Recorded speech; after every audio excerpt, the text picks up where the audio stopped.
recién llegado de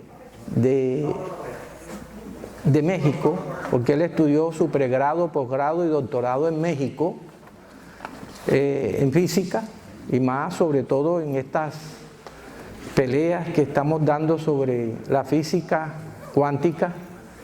Y la vez pasada, ¿cómo era que se llamaba, Jorge?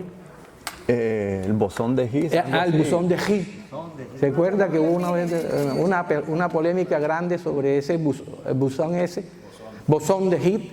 Y entonces, pues, Jorge le dije que nos acompañara otra vez a este conversatorio.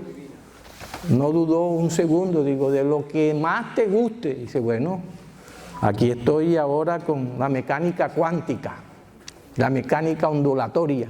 Entonces él nos va a acompañar en el día de hoy. Es una persona muy sencilla, muy dedicado a su saber, y uno lo ve y parece que no fuera el profesor tan gigante que se eleva en las charlas y en las transformaciones teórico-prácticas de su materia, de sus investigaciones que está haciendo. Jorge es una de esos físicos, yo le diría que de esos alumnos einsteinianos más o menos, que la humildad lo delata porque siempre él llega y donde está hay una reunión y llega con la pinta que llegó hoy y da cuenta que nadie se dio cuenta cuando llegó. Es otro más. Entonces esa es la humildad que a mí me gusta de él. No, ya. Y ese es Jorge. Entonces, ¿qué es lo que es? Agradecer esta nueva oportunidad de estar frente a ustedes. Bueno, listo. Agradecer a Numa por tenerme en cuenta y a ustedes por asistir el día de hoy a esta charla. Pues de lo que la idea es hablar sobre qué es la realidad.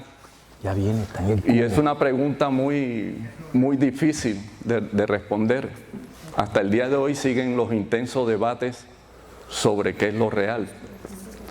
Y al preparar esta charla, desde que le dije a Numas, casi todos los días la cambio. Porque la realidad es cambiante. Entonces, ¿Ve lo que hace? Parece que el celular, el YouTube, fuera como que supiera lo que yo estaba. Entonces hoy al mediodía, no sé, iba a ver Noticias Caracol por YouTube, pero entonces había otro video ahí, y precisamente tenía que ver con un tema de vanguardia sobre esta pregunta, que es real. Entonces pues agregué la dirección en YouTube sobre esa hipótesis sobre qué podría ser lo real. La charla está estructurada de la siguiente manera. Inicialmente hago como un pequeño recorderis de los filósofos griegos, los principales, acerca de qué pensaban sobre la realidad. Enseguida me salto un periodo y me remito enseguida a la concepción que nos arroja la física clásica, la física de Newton, la física de Maxwell, de Galileo, de Copérnico, de Kepler, etcétera, etcétera, como hasta finales del siglo XIX. Pero por ahí empiezan a surgir unos problemas, y por ahí tengo la frase que dijo uno de los físicos más famosos en ese entonces, a finales del siglo XIX, que alcanzó la categoría de Lord y se conoce como Lord Kelvin. Y Lord Kelvin dijo, bueno, ahí está literalmente, que ya no había más nada que hacer en la física, que con la física que estaba todo se explicaba, solamente faltaba hacer unas mediciones, agregarle unas cifras decimales más, algunas cantidades, pero ya la física hasta ahí llegó. Entonces es curioso la cosa, porque como que por la boca muere el pez. Entonces Lord Kelvin diciendo eso, en el horizonte se veían unos nubarrones bien negros que se le venía encima a la física clásica. Y empiezan a surgir una serie de problemas que va a dar origen a una nueva imagen del mundo. Y esa nueva imagen del mundo va a estar dentro del marco de la relatividad y de la física cuántica.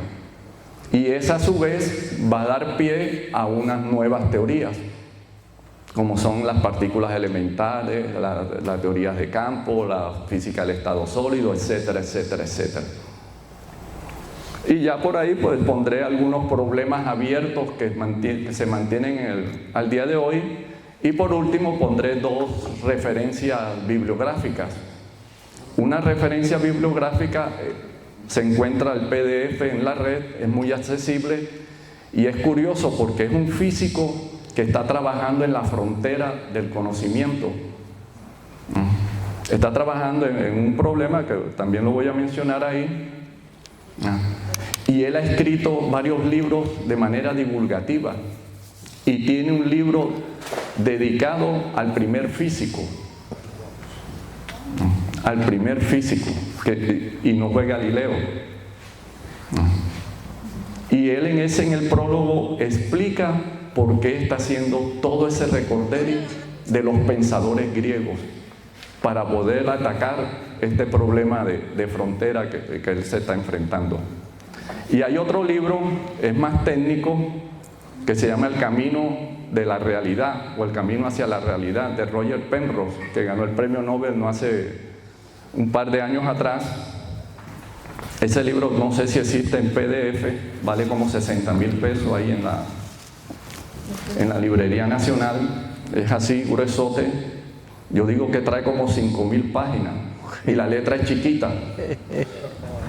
Pero hace un recorrido total. El que se lee ese libro va a tener un background bien bueno, tanto matemático como de la física.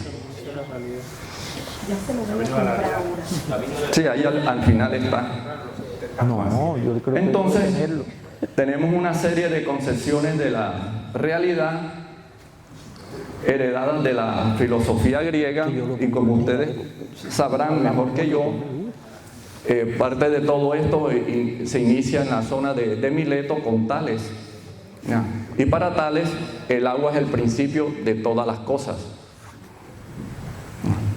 Y también aquí es curioso porque está el maestro, el discípulo y después el discípulo del maestro, etcétera, etcétera, se van sucediendo uno a otro. Lo mismo que el átomo y el átomo. ¿Cómo? Lo mismo que el átomo y el electrón y el protón. Entonces, después sigue Anaximandro. Y la realidad para Anaximandro es algo indefinido e infinito. Y esto ténganlo muy presente, es el origen de todo el apirón para Anaximandro, el origen de todo. Y eso va a ser importante porque la siguiente diapositiva, si no me equivoco, va a ser el análogo moderno del apirón. Y ahí está lo fundamental. Prácticamente estamos aquí porque algo pasó en el universo temprano. Después sigue su discípulo que es Anaximandro. Y la realidad es el aire. El libro que mencioné del autor, que se llama Carlos Rubia, es dedicado totalmente a Anaximandro, totalmente dedicado a él, y lo considera el primer físico en la historia. Después sigue Pitágoras. La realidad se basa en el número y la armonía matemática. Ya ustedes saben la historia de raíz de 2, lo que pasó. Y la suerte que tuvo, cuenta la leyenda, la suerte que corrió el que llevó la noticia. Heráclito, la realidad es cambio y devenir, y el fuego es su símbolo. Parménides, la realidad es el ser único e inmutable, o sea, el cambio es una ilusión. Platón, pues el mundo de las ideas, el famoso cuadro donde está señalando hacia arriba. Academia. El mundo no es sensible. Aristóteles, la realidad son las sustancias compuestas de materia y forma. Y ahí me van a faltar muchos otros, Como les decía, que prendí así el celular y por ejemplo me salió un neoplatónico, plotino. Entonces ya yo no estoy buscando, y por eso a cada rato no, yo no voy a cambiar otra vez agregar y agregar, nunca voy a terminar. Euclides habló sobre la realidad matemática y esta se expresa de forma geométrica. De forma geométrica. Tengan presente que lo que hizo Albert Einstein fue geometrizar la física. Relacionó con su ecuación, que por ahí la voy a mostrar, un término, el lado izquierdo de la ecuación es geometría y el lado derecho es la materia y la energía. La realidad matemática se expresa en la geometría. Esa es la geometría que se conoce como la geometría euclidiana. Esa fue una geometría valedera hasta mediados del siglo XIX. Aparecen otras geometrías no euclidianas y esas van a ser la base para teorías modernas. Entonces va cambiando lo que era en algún momento, funciona en un contexto. Para Hipatia, bueno, el cosmos ordenado, comprendido con la razón. Entonces la razón para Hipatia y así sucesivamente. Aquí está lo que les decía, el apirón y el análogo moderno del apirón es ese concepto fundamental, el concepto de vacío cuántico. El apirón, como dice ahí abajo, es una noción filosófica sin ningún fundamento matemático. Pero la concepción moderna sí tiene fundamento matemático y está dentro del corazón de la mejor teoría que se tiene. La mejor teoría que se tiene está con esas siglas que está ahí. Voy a decir el nombre por decirlo, es la teoría cuántica de los campos. Ese es el lenguaje matemático para las teorías modernas. Esa teoría necesita el concepto de vacío. Y en el vacío cuántico no es el vacío que nos imaginamos, como desocupamos esta sala, quedó vacía. Pero en el fondo no está vacía, está el aire, hay otras cosas. A este nivel, el vacío se entiende como la ausencia total de los campos. Las partículas, lo que llamamos el electrón, las partículas son excitaciones de los campos. Entonces el concepto fundamental es campo cuántico, son excitaciones las partículas. En el vacío sucede un hecho totalmente extraño. Ese vacío, como ya dije, no está vacío, están ahí los campos, y esos campos fluctúan, como cuando uno hierve la sopa o algo así, que se ven esas burbujas, fluctúan, y en esas fluctuaciones producen unas cosas misteriosas que se llaman partículas virtuales, que tienen una existencia efímera, no las podemos medir, o sea, no son partículas reales. Las partículas reales las podemos medir. Estas partículas no las podemos medir, pero son una construcción matemática útil para hacer los modelos, y con los modelos se predicen cosas, y esas cosas se prueban en los laboratorios. De pronto ustedes han oído hablar del CERN, donde está una máquina que se llama el LHC.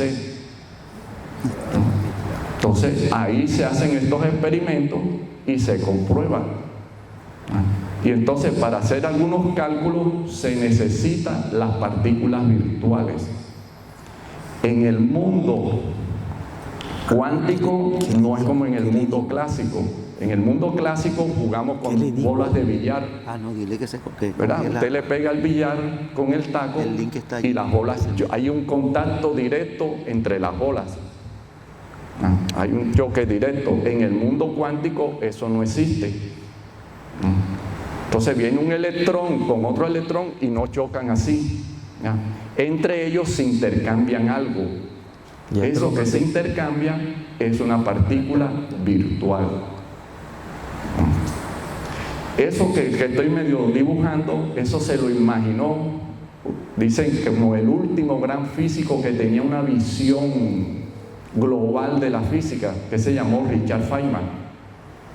Richard Feynman se imaginó una forma pictórica, y eso se llaman los diagramas de Feynman. Una forma pictórica de describir lo que hace la naturaleza. Pero los experimentos comprueban.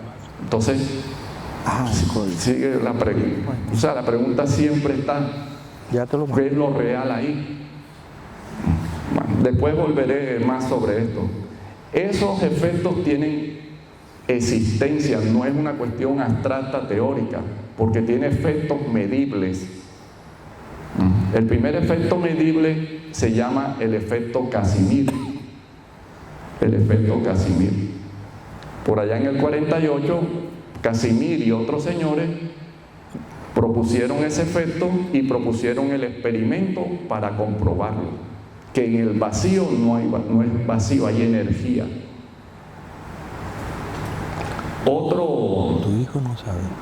Otra comprobación de ese vacío cuántico y de las fluctuaciones es lo que se llama la polarización del vacío.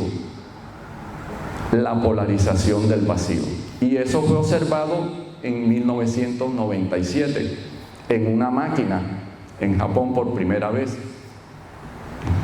Entonces, ya este es un fenómeno un poco más técnico y se representa como con diagramas de Feynman. Eso sucede en una teoría que se llama la electrodinámica. La electricidad y el magnetismo tienen que ver con electrones. Y la luz y estas cosas que vemos son fotones. Son fotones. Entonces, en los diagramas de Feynman, el electrón con el electrón, ya dije que no chocan, no se pegan así, se intercambian un fotón. Entonces, ese fotón, si tiene la suficiente energía, puede producir otro par de electrón y su partícula, su antipartícula. Porque para cada partícula de la materia existe su análogo de la antimateria. Y esa es otra pregunta que está abierta, que todavía no se sabe por qué estamos aquí. De acuerdo a la teoría cuántica de campo, no debiéramos de estar aquí. Pero algo pasó en el comienzo del universo, algo que desequilibró. Por cada partícula que hay, existe una antipartícula. Y la partícula, cuando se encuentra con la antipartícula, se transforma en energía, desaparece. Y si eso pasó al comienzo del universo, algo pasó para que predominara la materia sobre la antimateria. Y no se sabe qué fue lo que pasó. Ese es un problema que está abierto. Ahora para joder. Bueno. En ambos, el apirón o el vacío cuántico es el origen de todo. Es el origen de todo. Entonces, o sea, de las cosas más importantes que voy a decir aquí es ese concepto, el vacío cuántico. Que sale mañana. Ese es el origen de todo. Con los amigos de la NASA ahí, marica. Así pasaron muchos siglos. Bueno, está Anaximandro, que yo se lo mandé, considerado el primer físico. ¿Y por qué lo consideran el primer físico? Porque dio una explicación racional. ¿Tú puedes conseguir el código? Al fenómeno que él estudió. Fue la primera persona que dio una explicación sin recurrir a dioses o a creencias, a supersticiones, etcétera, etcétera. A Galileo le dice que es el padre de la física, porque ustedes saben que Galileo hizo lo que no hizo Aristóteles. hizo experimentos para ver Dice si que me lo mande. estaba correcto o incorrecto lo que decía Aristóteles. Espérate, yo se lo doy ahora. Pero Anaxímenes dio el primer paso hacia una explicación natural, sin recurrir a dioses, ni a deidades, ni a nada externo. 300. Entonces, Carlos Rubia dedica 73, todo un 20, libro 19. a la obra de Anaxímenes. Y es importante leerlo. 73, 20, 19. Y sobre todo el prólogo, ¿por qué él está recurriendo a estos pensadores? ¿Qué es lo que busca? Y así pasaron muchos siglos y me salto a Kant, Hegel y otros pensadores que tenían una idea de lo real. ¿verdad? El número Y aterrizo, propiamente dicho, en la física, lo que se llama la física clásica, lo que decía al comienzo, cubre este periodo, aproximadamente estos siglos. Y se destacan, bueno, una cantidad de personajes que sería interminable. Sí. Pero pues resaltamos a Galileo, Kepler, y Kepler no hubiera hecho nada sino Tycho Brahe, etcétera, etcétera, etcétera. Bueno, en todo caso, la física clásica surge en la imagen de un universo como un reloj mecánico, regido por leyes matemáticas universales, inmutables y predecibles. Eso trae como consecuencia que hay un orden racional a la realidad, comprensible por la ciencia. Trae como consecuencia Dios como garante del orden, creador de las leyes, pero sin intervención continua. Sí, ojalá entre allí. Eso conduce a una visión secular de la naturaleza. O sea, puede estudiarse sin referencia a la religión. Y ustedes saben todo lo que costó eso para poder, o le podemos preguntar a Giordano Bruno, ¿qué le pasó? Los rasgos de esta situación son, por decirlo, que la física clásica es determinista. No, pero el futuro se predice con exactitud. sí, hay un número que Tienen que tener en mandé, ya lo mente vi. cada cosita que voy diciendo, porque después para cada una de ellas pasa algo. ¿Ya lo viste? El futuro predecible con exactitud. Ya, Por ejemplo, las órbitas de los planetas. Bueno. Con la física clásica se predice sin ningún Ahí problema. hablamos después cuando... Se manda una nave a la Luna. No sirve, entonces yo te mando la Ya se grabación. ha puesto un satélite sobre un cometa. Nada, no sirve. Todo eso es mecánica newtoniana. Eso se llama mecánica celeste. Bueno, se le ¿Y manda. por qué no Esa sirve? queda clara. No sé. Entonces, perfecto, eso funciona. Pero vamos a ver qué pasa más adelante. Otro rasgo de la realidad clásica es que objetiva y casual. Las propiedades son independientes del observador. Armando Caro Castellar. Ojo con eso. Son independientes del observador. Determinista, objetiva, y los fenómenos están ligados por una causa y un efecto. Causa-efecto. En resumen, la realidad es el universo funcionando bajo leyes universales establecidas por un creador, sin intervención constante. Y lo que decía, entonces con la física de Newton, de Maxwell, la termodinámica, se podía explicar todos los fenómenos. Esa es la física clásica.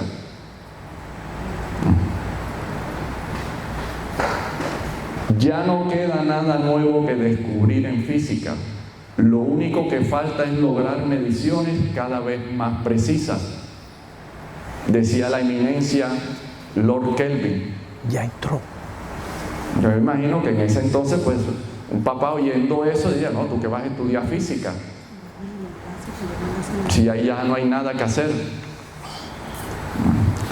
Entonces, a finales del siglo XIX y del siglo XX, empiezan a pasar una serie de hechos, unos descubrimientos, o a alguien se le ocurre hacer una pregunta.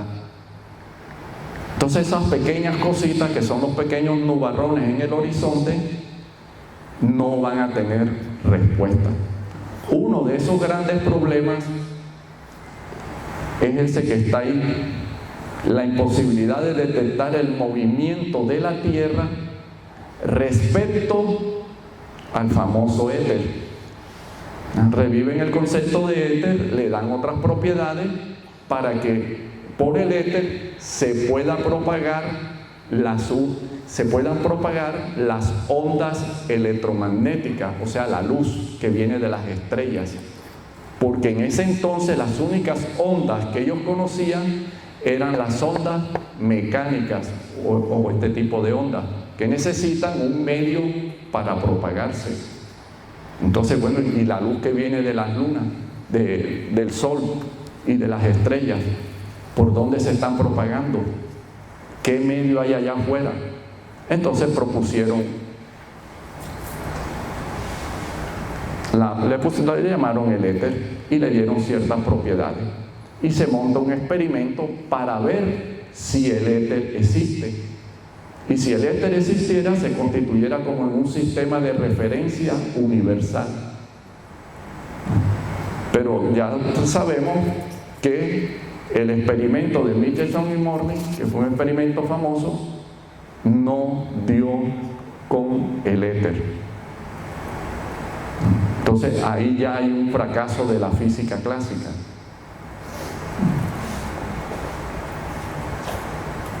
Otro, lo que decía, es determinista y predice con exactitud la órbita de los planetas, donde tal cosa, yo tiro esto aquí y yo sé dónde va a caer, etcétera, etcétera. Resulta que se presenta un problema y se llama las anomalías de la órbita del planeta Mercurio, que es el planeta más cercano al Sol.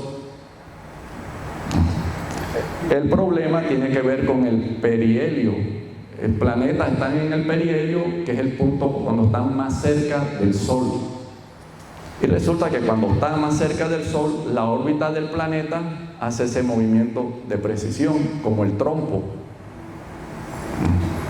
Y entonces determinan cuánto avanza. Avanza 43 segundos de arco por ciclo, más de lo previsto por la física newtoniana. Se proponen explicaciones para ver esa anomalía que hay en la órbita de Mercurio. Una hipótesis, yo me acuerdo cuando estaba hasta pelado, creo que habían series de televisión o algo que hablaban de un planeta, Vulcano, un planeta que está entre el Sol y Mercurio, y ese era el responsable de que algo pasara en la órbita de Mercurio. Ahí está lo de la ley de la gravitación universal de Newton, estamos hablando de eso. Entonces ahí está ese hipotético planeta. Lo buscaron, nada, nunca ha aparecido hasta el día de hoy. Se pone otra hipótesis. ¿Será que las leyes de Newton están mal? Vamos a modificarlas, y empezaron a modificar las leyes de Newton, de la gravitación universal. Nada. El problema persiste hasta que aparece alguien que me imagino que ya imaginarán quién fue. Otro problema que se planteó por allá en el 1860, y lo planteó este señor Kirchhoff, alemán, famoso, lo que conocen algo de circuitos eléctricos y esas cosas. Hay unas leyes de Kirchhoff ahí en los circuitos eléctricos, etcétera. Pero él planteó este problema. Y este problema define, el problema es encontrar una función universal. Encontrar una función universal de la longitud de onda, que es la letra lambda, la longitud de onda, y la temperatura. El cociente entre la capacidad de emisión y de absorción para todos los cuerpos a la misma temperatura y misma longitud de onda.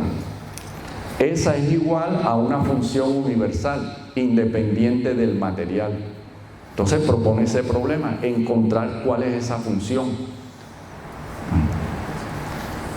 Eso da origen, el nombre común de eso es el problema de la radiación de un cuerpo negro, porque un cuerpo negro es un perfecto absorbedor de toda la radiación, o sea, radiación electromagnética. Por eso en los países que todo el año hace frío, la gente por lo general viste de negro, porque con eso captura más calor en el cuerpo, absorbe la radiación. El negro se tendrá más calor. Y esa energía que se emite, esa energía electromagnética que se emite como consecuencia de la temperatura, se le llama radiación térmica del cuerpo negro. Ahí está. ¿Será que ese negro tiene más calor? Entonces, el problema de la radiación del cuerpo negro. Entonces, se abre una búsqueda teórica. Entonces, eran los expertos en termodinámica, los expertos en teoría electromagnética, encontrar cuál es esa función que me describa la radiación, y miden y encuentran una curva. Hay una curva famosa hasta el universo. La temperatura del universo tiene una curva de radiación del cuerpo negro. La temperatura del universo hoy es como 2.7 grados en honor a Lord Kelvin, grados Kelvin. Esa curva es la curva de radiación del cuerpo negro. Es así como una campana. Encuentran esa curva. Entonces hay que buscar la función matemática que me la describa toda la curva. Y no la encuentran. No la encuentran. Y eso va a ser importante porque la solución de ese problema va a dar origen a la física cuántica. A alguien se le ocurre una hipótesis. Y ese alguien era un experto en termodinámica. Y él duró como 15 años de su vida tratando de tumbar lo que había hecho. Porque digo, no, eso es una casualidad, pero esto no puede ser cierto. Otro problema que se empiezan a aparecer, el efecto fotoeléctrico. Por ese efecto fotoeléctrico que no se podía explicar y se puede explicar con la hipótesis para poder solucionar el problema del cuerpo negro, Albert Einstein usa por primera vez esa hipótesis para explicar un problema diferente a la radiación del cuerpo negro y explica el efecto fotoeléctrico. Lo explica, y por ese trabajo minúsculo le dan el premio Nobel. Y también hay una controversia que qué pasaría ahí, por qué a Einstein le dieron ese premio Nobel por algo tan minúsculo y no por la relatividad. Aparece en el 95 el descubrimiento de los rayos X. El descubrimiento de los rayos X. Y por ahí está la foto de la primera radiografía, la primera fotografía, que es la mano de la esposa de Roden. Se ve toda una mano huesuda, así larga. Esto también tiene, estos dos descubrimientos, los rayos X y lo de la radioactividad, ya todos sabemos el papel que va a jugar después con el tiempo en la medicina, en el diagnóstico médico, en el tratamiento de enfermedades. Pero como en los años 30, un poquito más allá, un poquito más acá, ellos no sabían que ese tipo de cosas era perjudicial para la salud. Hay un libro, de pronto está no me acuerdo bien el nombre, donde narra la historia más o menos de estas cosas. Y hay imágenes, hay fotos, y las barbaridades que se cometieron comercialmente. Iba gente en Londres a recibir baños de rayos X para aclarar el color de la piel. Hicieron chocolates, cosas o incrustaciones en los dientes con pastillitas luminiscentes de uranio y esas cosas. Y están las fotografías de niños, gente toda destrozada. Está horrible. Pero bueno, María Curie, que ustedes la conocen, murió de leucemia y muchos de ellos, Becquerel, andaban con la piedra de uranio aquí, no sabía qué era. Bueno, viene otra situación, en el 1897 se descubre la primera partícula elemental, y elemental quiere decir que no está hecho de algo más. Entonces, para ese entonces habían dos cosas: el átomo, que venía desde la idea de Dalton como una esfera rígida, y aparece esto, el electrón. Entonces, ¿cómo combinar el átomo con el electrón? Entonces, el mismo Thomson hace un modelo del átomo, y ese modelo se conoce popularmente como pastel de pasas. La masa es la carga positiva y la ciruelita, el electrón.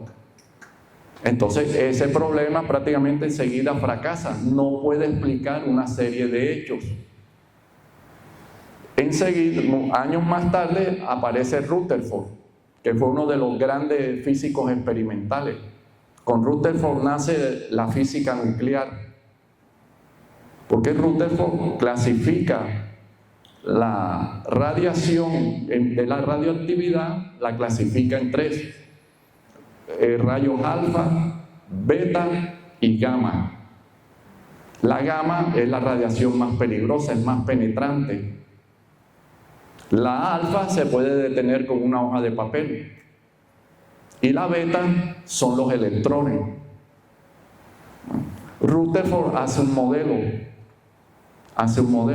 y el modelo de él es como la imagen que casi todos tenemos del átomo, que mucha gente tiene del átomo, que es un núcleo y alrededor están los planetas dándole vueltas, o sea, algo circular.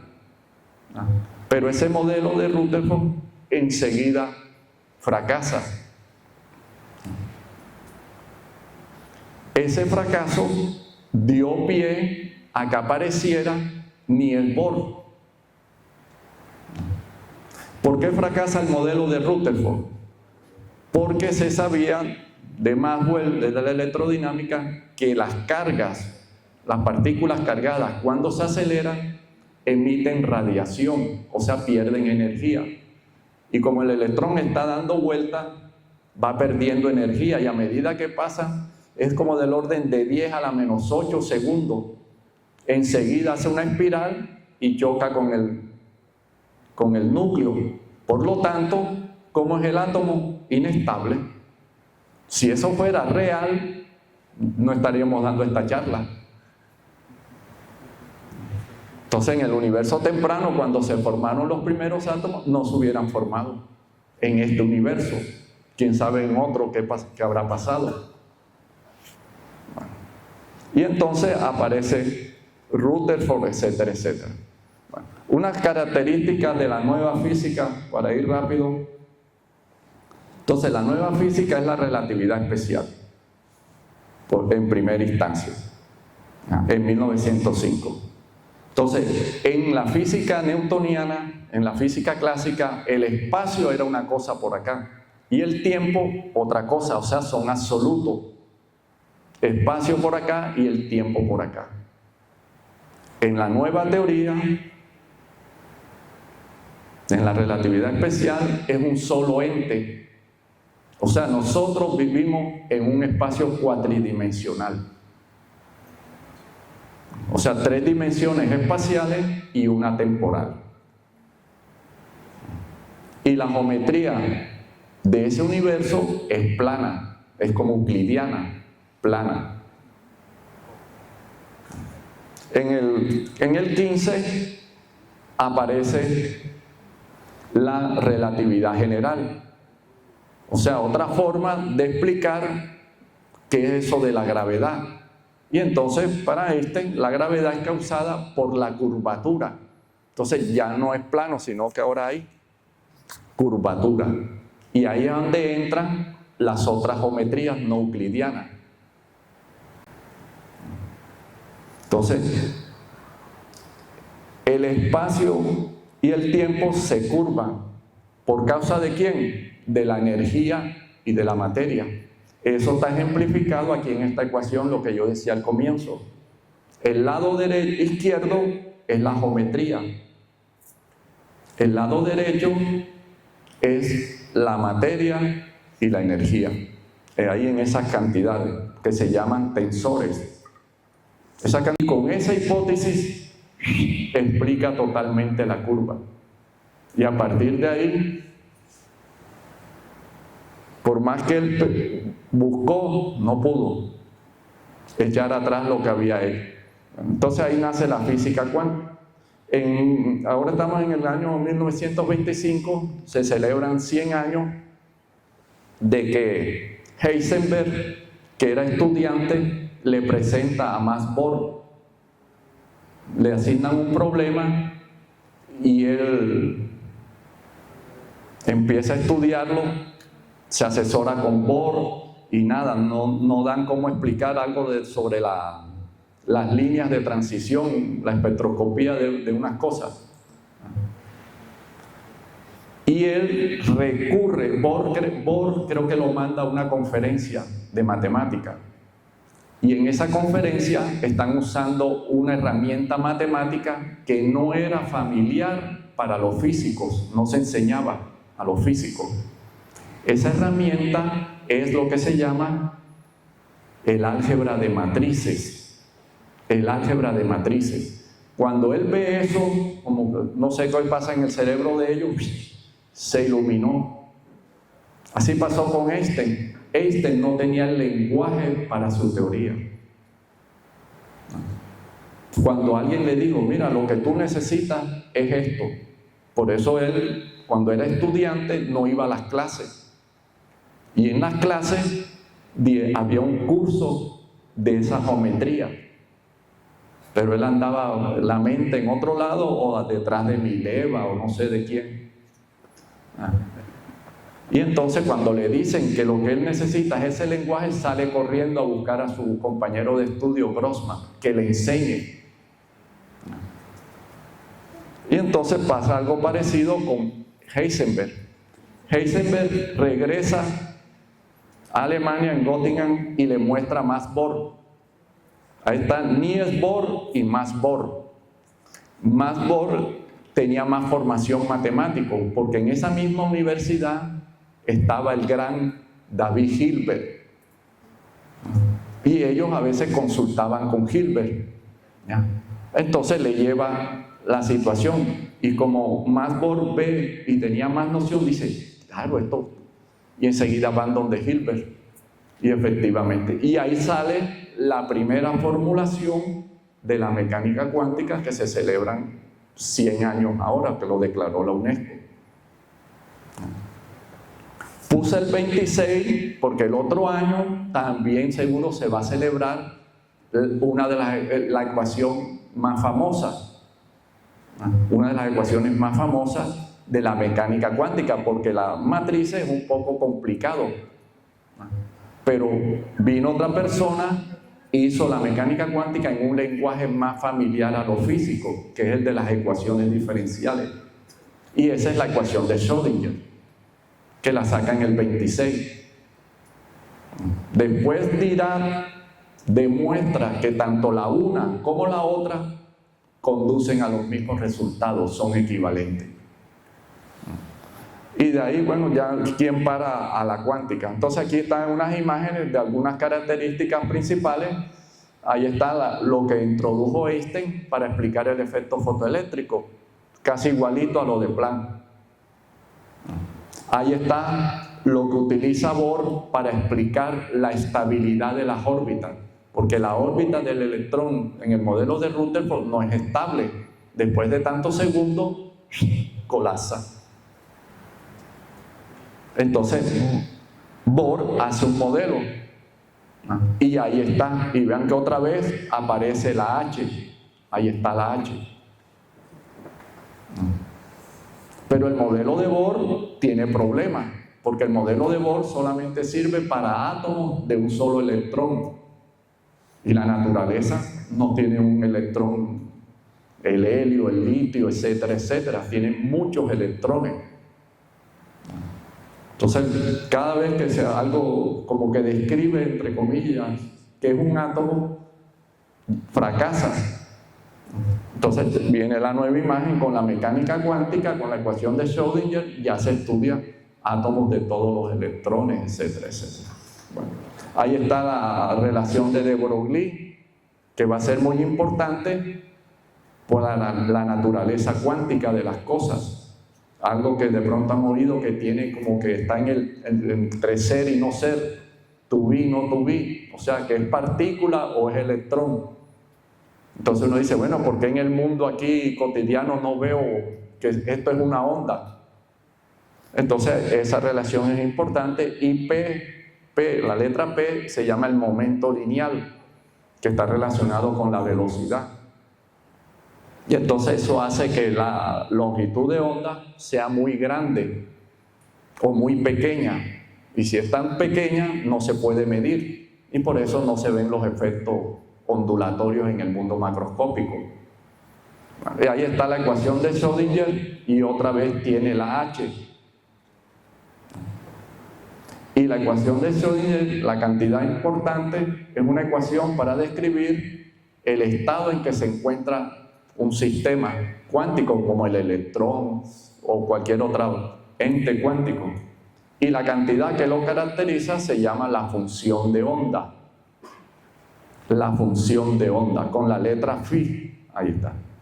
Está el famoso principio de indeterminación de Heisenberg, que no se puede medir simultáneamente como hace la física clásica.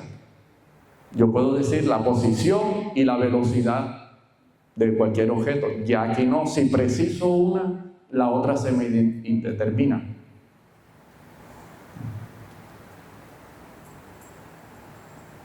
Aquí pongo esto también es importante y hay libros dedicados a esto.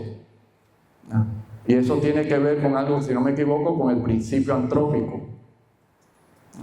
Entonces es natural hacerse la pregunta, ¿por qué esas constantes tienen esos valores?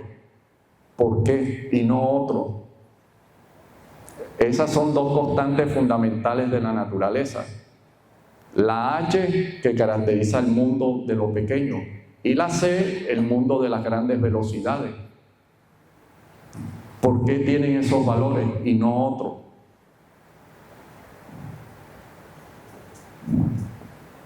Entonces, la relatividad y la mecánica cuántica dieron origen a nuevas ramas de la física moderna, como decía al comienzo. Entre esas tenemos la cosmología, etcétera, etcétera, etcétera.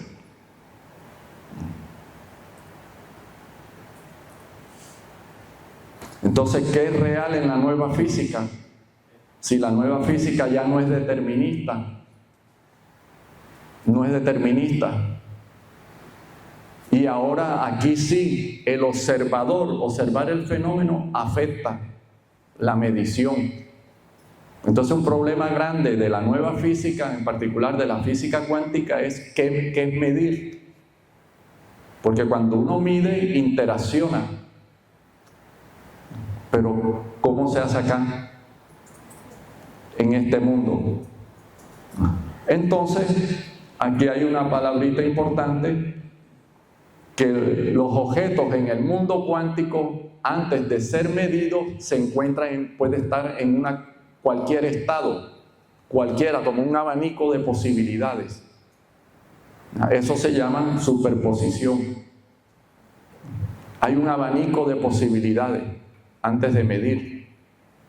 Y cuando se mide, se usa la palabra el colapso. La función de onda colapsa en una sola, que es el resultado que tú mediste. Pero antes de medir, está en un conjunto de posibilidades. Y también resulta que la materia y la radiación muestran una naturaleza dual. Entonces hay situaciones en que el electrón se comporta como una partícula, pero a veces le da la gana de comportarse como una onda.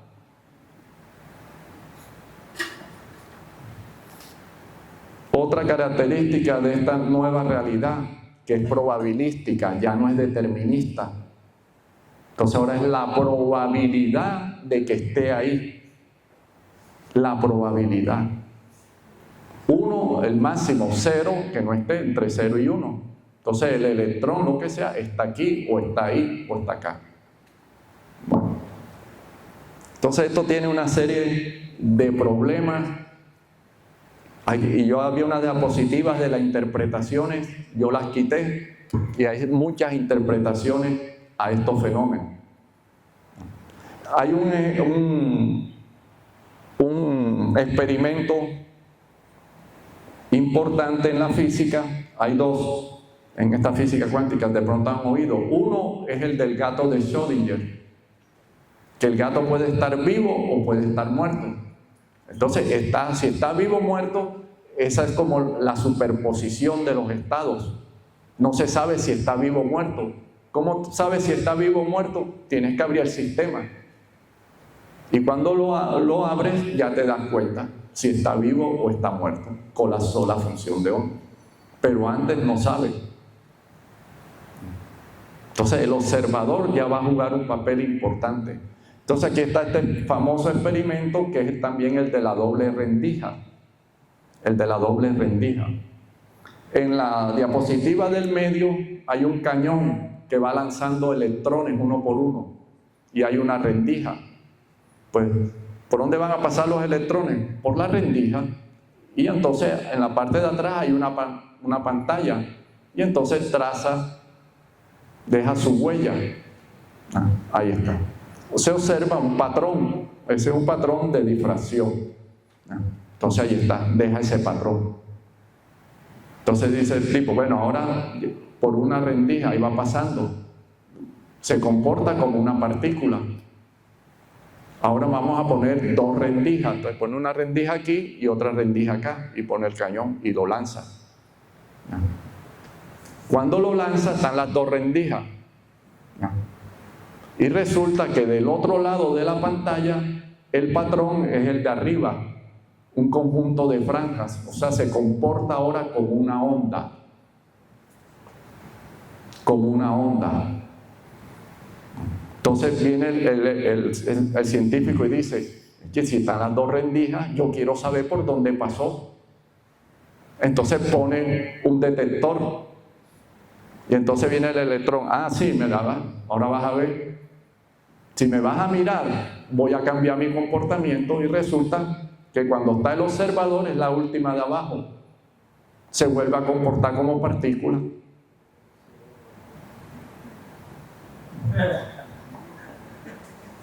Se vuelve a comportar como partícula. Y entonces este experimento ilustra lo que dice ahí. Depende del acto de medir la realidad. Depende del acto de medir. Por eso yo decía ahorita que hay un tremendo problema en la física cuántica, que es medir entonces. ¿Qué es medir? Cuando me observa, me comporto de una manera, y si no me observa, me comporto de otra. Y lo muestran los experimentos. Bueno, resulta que esto se va complicando. De pronto ustedes vieron en la prensa por ahí que ya se tomó una fotografía del agujero negro de la Vía Láctea, que se llama Sagitario A, o este que está aquí es el de una galaxia que está como a 300 años luz. Resulta que esa imagen de ese agujero negro, se toman los datos, se observan, se toman los datos y se procesan en el computador. Y el computador arroja esa imagen. Y entonces se agrega un nuevo problema. ¿Es real solo lo que observamos directamente, o también cambia con las simulaciones? Entonces, ¿qué es lo real? ¿Lo que observamos directamente o lo que me muestra la simulación?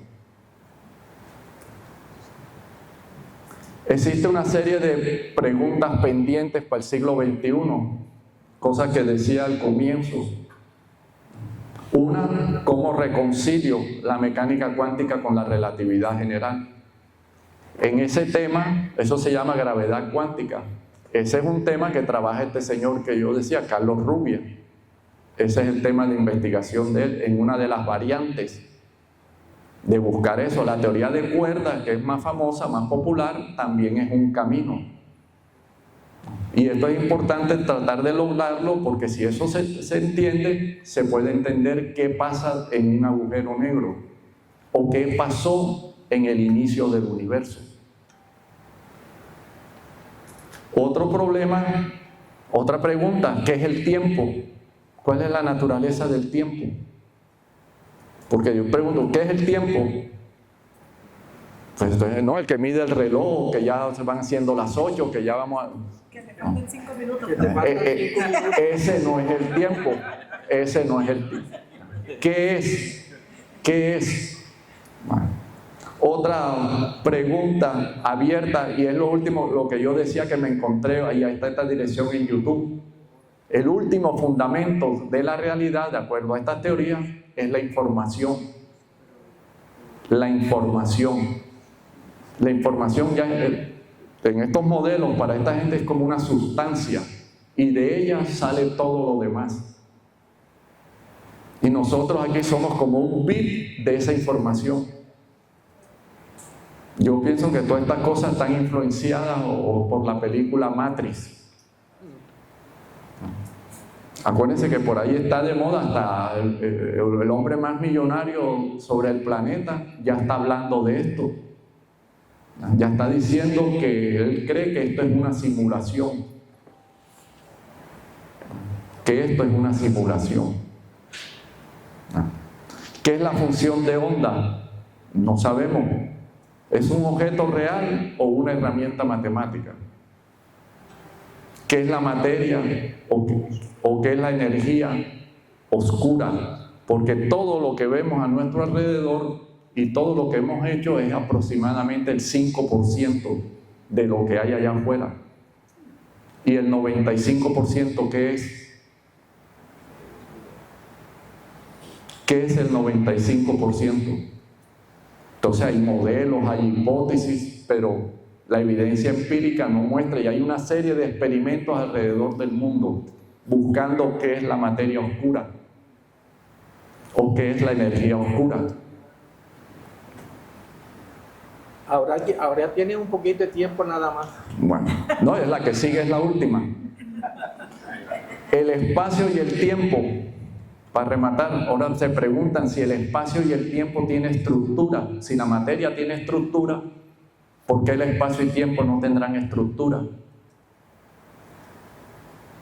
¿Es continuo o será discreto? Así como yo veo aquí la materia, veo un continuo. Pero si lo observo bien, ya sabemos que esto no es continuo. ¿Será que el espacio y el tiempo también existen átomos de espacio y tiempo?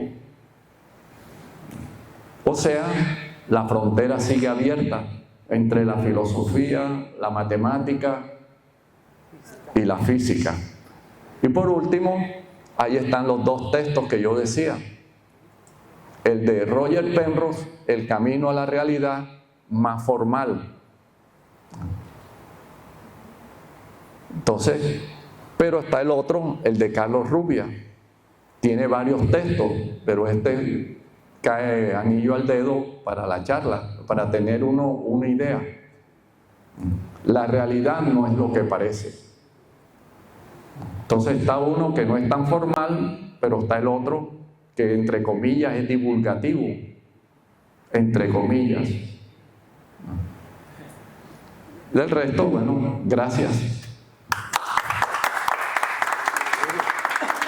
Nuevamente, ojalá nos podamos abrir la asignatura de profundización que tuvo a cargo el maestro Jorge. Bueno, ahí está, por ahí está Dubán, sobreviviente.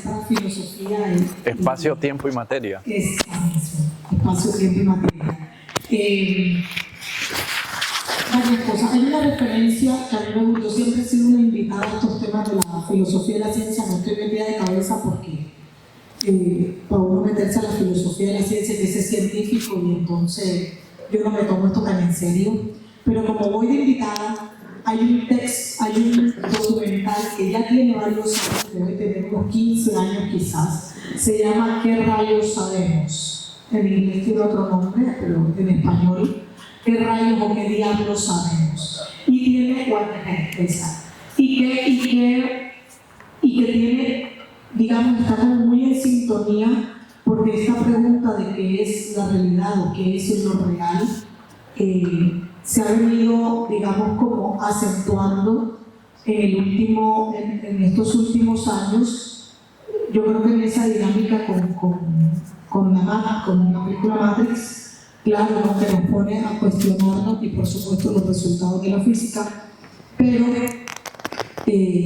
una de las cosas que yo siempre le he cuestionado a la física es que si hacemos todo el recorrido otra vez de su presentación, la física es pura filosofía, porque lo que hace es fundamentar conceptos, ¿no?, teorías, pensar, cuestionar, volverse a preguntar, tratar de responder preguntas, que es lo que hacemos en la filosofía, y lo hace de manera conceptual. Y cuando va a la práctica o cuando va a la comprobación, a mí la comprobación en la ciencia siempre me ha parecido tramposa. Y voy a poner el ejemplo específico de la foto o de la imagen del agujero negro. ¿Por qué es tramposa? Porque interpretamos la imagen son con nuestros propios datos. Pasamos esa imagen, como las imágenes del Hubble, que después de 7 años nos manda una imagen y la imagen tiene un recorrido.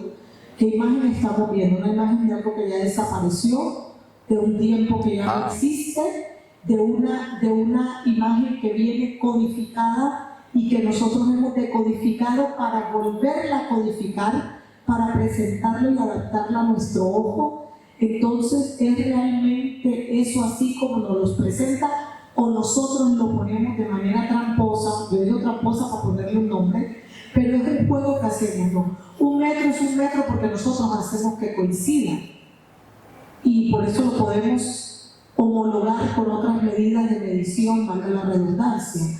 Entonces, a mi modo de ver, la realidad sigue siendo esta construcción azarosa que hacemos cada individuo. Lo que me gusta en la cuántica es la posibilidad de que el individuo tenga una participación, el sujeto que mide, el sujeto que observa, tenga una participación que no se le reconoce en otros momentos, pero este cuestionamiento, por supuesto, nos sigue poniendo en una condición de filosofía pura, de la pregunta filosófica fundamental de ¿qué es el arte? ¿Qué es el arte? Un momentico, acuérdate cómo principios de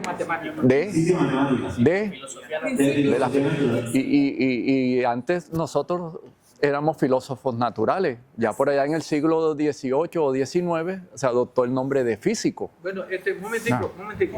Deje que él vaya cogiendo los apuntes porque son 3 intervenciones. Buenas noches, saludos a todos.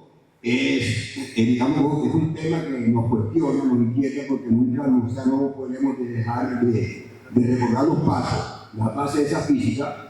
Cuando el profesor empieza con la idea de los presocráticos, era una física teórica, contemplativa, especulativa, pero digamos, cuando yo me pongo a analizar Demócrito con sus átomos, con su movimiento, con su fluidez, con la parte invisible, y me pongo a analizar lo que es el apeiron de Anaximandro, todas esas bases las traemos a este mundo, que era un mundo real. Pero cuando yo analizo el mundo de los microobjetos, el mundo de la física cuántica, lo que se me viene a la mente, ¿qué es eso indeterminado? En el tiempo de la Apeiron era Dios, pero en este momento la física que vemos, la física cuántica es algo imaginario. Es algo que no lo percibimos porque ahí está. O sea que es una física que queremos visualizarla, pero ¿a dónde nos lleva ese objeto que nosotros queremos tratar de percibir, pero encima de la imaginación? Digamos que el mundo de las imágenes son imaginación. Entonces, ese Apeiron, ¿cómo lo constituyo yo en la actualidad? Llevándolo a la física cuántica. Gracias. 3. ¿Qué?